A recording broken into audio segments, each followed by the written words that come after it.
Welcome to Thought to Action. I'm Tim Wilson. This is the London Centre for Policy Research. Follow us on londoncentre.org or our web. We have YouTube channel, and we are a Patreon community with Thought to Action. My guest for today is distinguished fellow Pete O'Brien, and we're going to discuss cybersecurity. Welcome, Pete. Good to be here, Tim. So there's been a lot going on in the cybersecurity realm, and in the last few days, of course, we've had this hack into the pipeline, which has caused gas shortages in a number of states down in the southeast coast. The interesting thing is that seeing the reaction of the authorities to what is purportedly at the moment a civilian attack based from Russia that has tried to ransom a critical piece of fuel supply in the United States. And if it was done by a country, it would definitely be an act of war. So we hit the interesting question of at what stage does criminal acts by bad actors become the responsibility of the government under whom they operate? That aside, we also hit the question of who's responsible for the defense of such critical infrastructure. And we have the federal agencies saying basically at the moment that because it's a civilian program, a civilian-owned company that's been attacked, it's really not their problem. The company should take more steps. But we have the FBI involved. Pete, what's your thoughts about who's actually responsible for protecting such things? Well, the easy way I think to look at this, to try to frame the issue, is to look at this as a spectrum. On one end of the spectrum is who is responsible for defending your house. The other end of the spectrum is who's responsible for defending your country. And as you work your way up that, your house, the Supreme Court has said, you're responsible for protecting your house. The police protect the town. The state police protect the town. The sheriff and the state police, perhaps against a larger problem. As that escalates up, you finally get to the Army showing up, the Army, the Navy, the Air Force. If Colonial Pipeline is attacked by some vandals, they have their own security. They also call in the police, etc. As that problem set grows, consider what would happen if one of the oil terminals down in the Gulf were being shelled by an enemy ship. Obviously, that's not Colonial Pipeline's responsibility to respond. We don't want Colonial Pipeline out buying defensive guns and putting them along the coastline. Probably would get confusing. So you can sit there and say, well, that it's private property. Private property is routinely defended by the nation. And so I think that's sort of a misleading response, or a response that they didn't think through all the way. Can I make another point on that? Yes, sir. When you're talking about cybersecurity, we are in the era where cyber warfare is a reality. And nation states spend a huge amount of money both on offensive and defensive cyber action. Individual companies cannot spend the sort of money we're talking about required to prevent such attacks or to counter attack on such matters. So it has to be the federal government that becomes involved. And to me, there's a fairly clear line. When it's an overseas actor involved, the feds need to be involved. Does that seem fair? I think that's fair. And it also raises a separate issue. And that is that irrespective of who it is, at a certain point, I'm not sure you want private individuals or a private corporation responding, because you very quickly cross into a very fuzzy gray area. If company X is attacked by somebody, it doesn't matter whether they're in the country or not, a cyber attack, do we want company X responding through the local cable company, or maybe the national cable company, or a host of cable companies, using those cable companies to go in and essentially through cyber actions degrade or attack that particular individual? I don't think we want that kind of thing. Well, let me play devil's advocate on you there, Pete. I mean, what about companies like Microsoft or Apple, who the NSA hires and pays a fortune to a lot of good programmers. They have a lot employed, but they also employ consultants a lot more. But those pale into insignificance when you compare them with the software guys at Google, as I say, Apple and Microsoft. So in many ways, they're actually better situated to respond than the feds. They may be, but then we get it. Let's just draw a hypothetical. Hypothetical is always dangerous, but let's draw one anyway. So you're a cyber hacker, hacker of some sort. You're making cyber attack against Company X.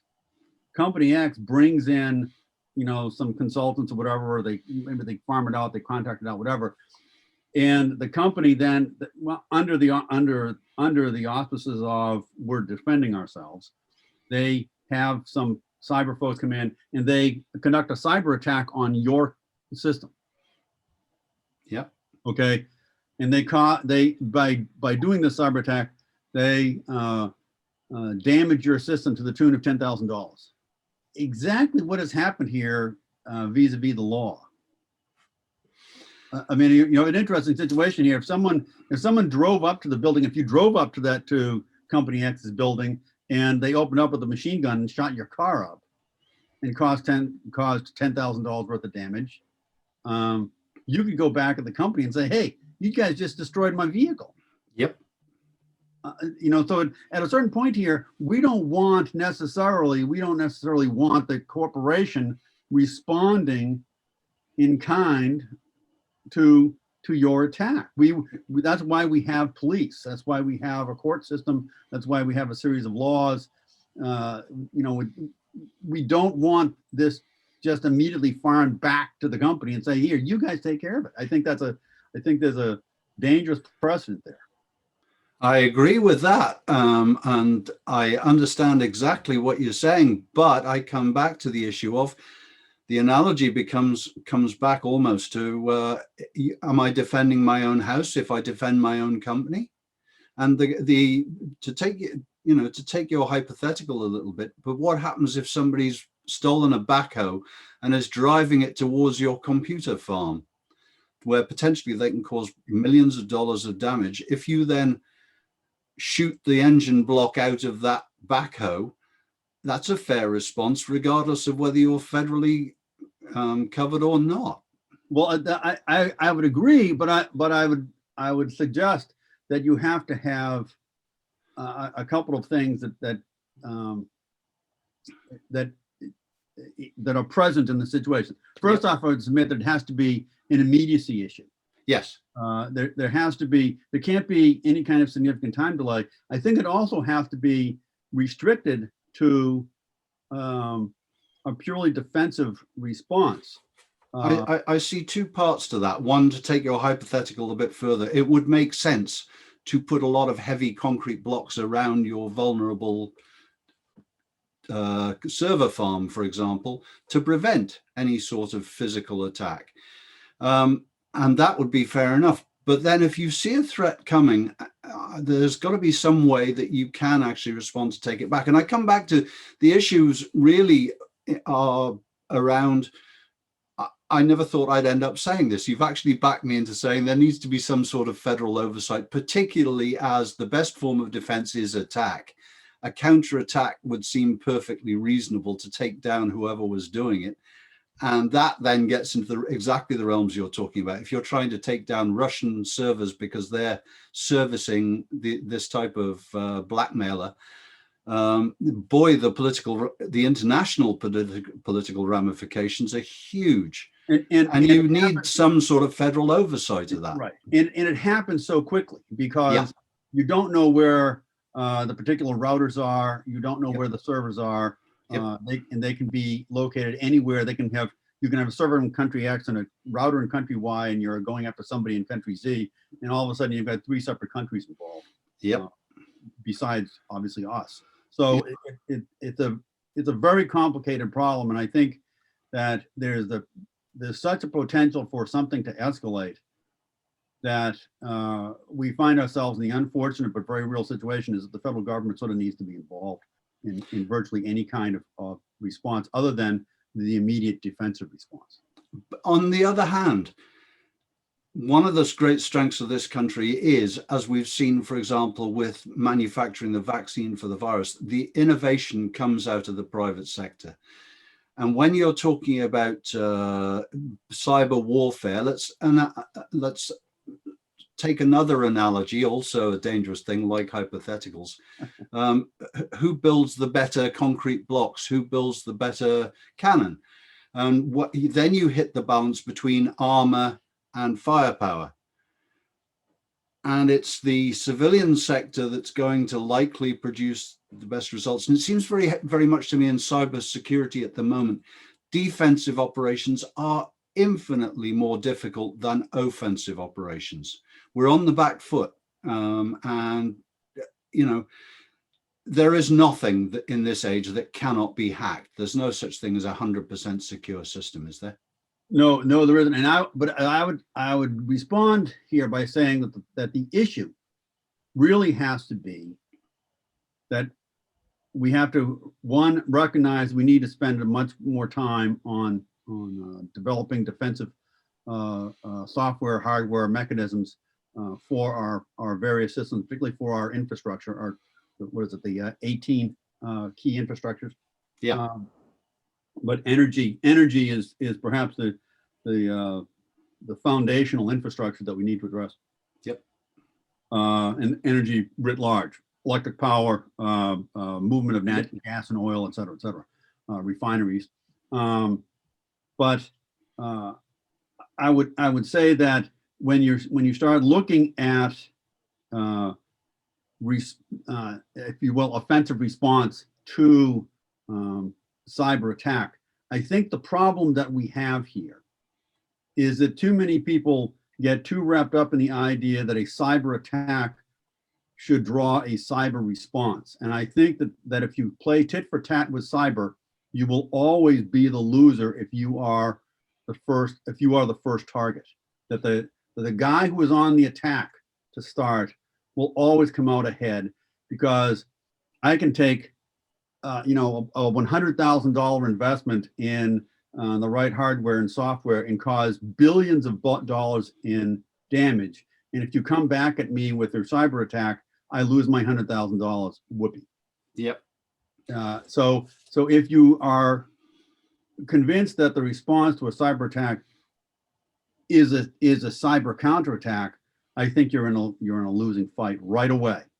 That the answer, just give you a second here. The answer, I think, if you want to deter cyber, is you have to go back and look at the essence of deterrence, which seems to have fallen out of conversation. But the essence of deterrence is not balanced response. We got into that with the Soviet Union because we both had tens of thousands of nuclear weapons. The essence of deterrence is unbalanced response. The essence of deterrence is that no matter what you think you're going to get out of X, my response is going to be infinitely worse than what you think you're going to get.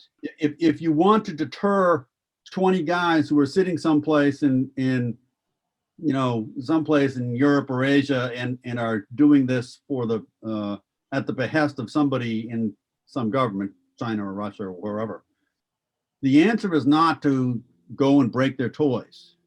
The answer is to go and break them. And they need to understand that they will be personally, physically at risk because they pressed the execute button. So we need something that causes keyboards to actually explode or burn your fingers. If I may take that a little bit further, you're right. And I like your overall point. I'll step back a little bit and move down to the operational level. There are an awful lot of basic precautions that get thrown to the wind for financial gain. And I'm talking about things like, we all know about backing up our computer software, backing up the systems. I believe that with the pipeline, the reason they've got it flowing again is that they went to one of their unaffected backups. Mm-hmm.